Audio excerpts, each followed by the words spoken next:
LPA o Invest 95W, lumalakas sa silangan.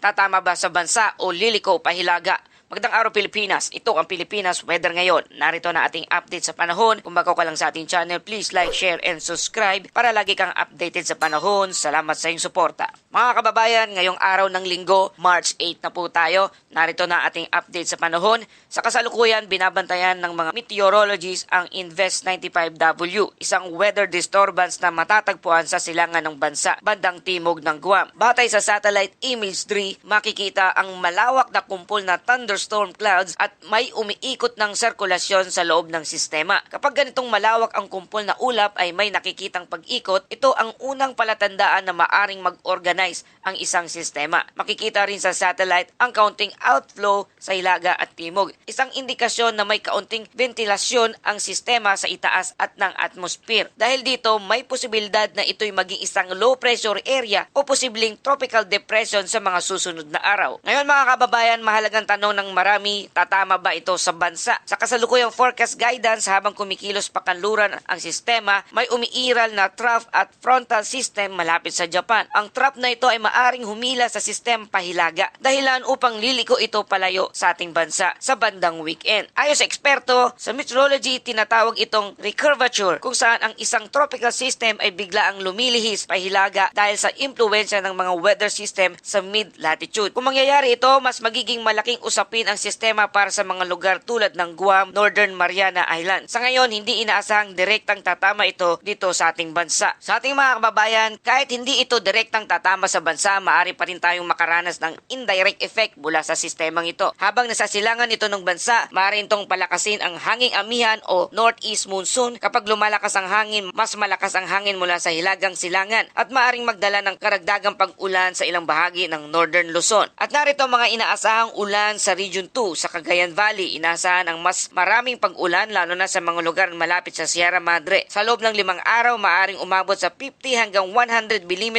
na buhos ng ulan sa mga kabundukan nito. 20 hanggang 40 mm sa mga valleys areas. Ang Sierra Madre ay parang natural na pader ng Luzon. Kapag tumama ang moist wind mula sa Pacific, doon madalas nagkakaroon ng mas malakas na pag-ulan. Base sa forecast, sa araw ng linggo ang posibleng pinakamaulang araw sa ilang bahagi ng Region 2. Sa araw na yon, maaring magkaroon ng isolated heavy shower na nasa 10 hanggang 30 mm.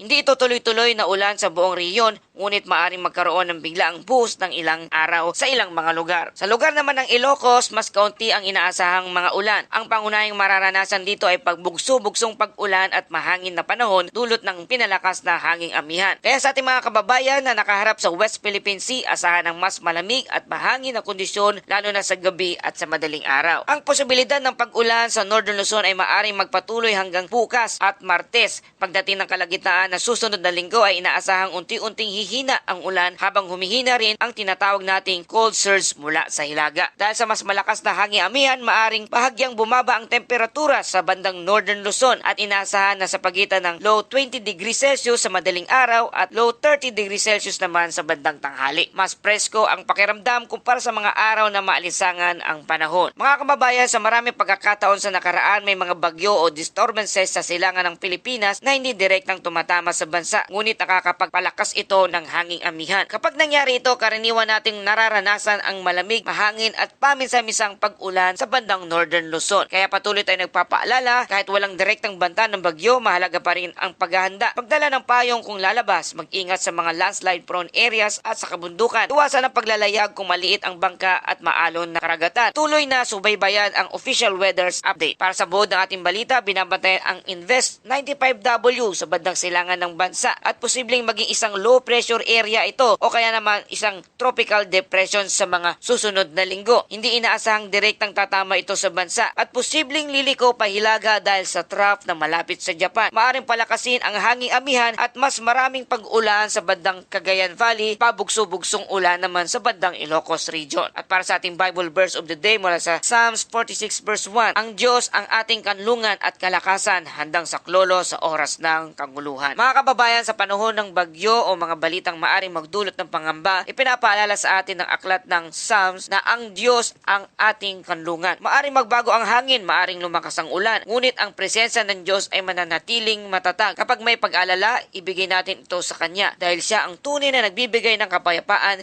sa gitna ng anumang bagyo, pagsubok o panahon. At yan po ang ating update sa panahon. Kung nagustuhan niyo ang balitang ito, please like, share, and subscribe para lagi kang updated sa panahon. Salamat sa iyong suporta. Ito ang Pilipinas Weather ngayon na lagi nagpapaalala, maghanda, magiligtas, mag-alerto. Ingat tayong lahat.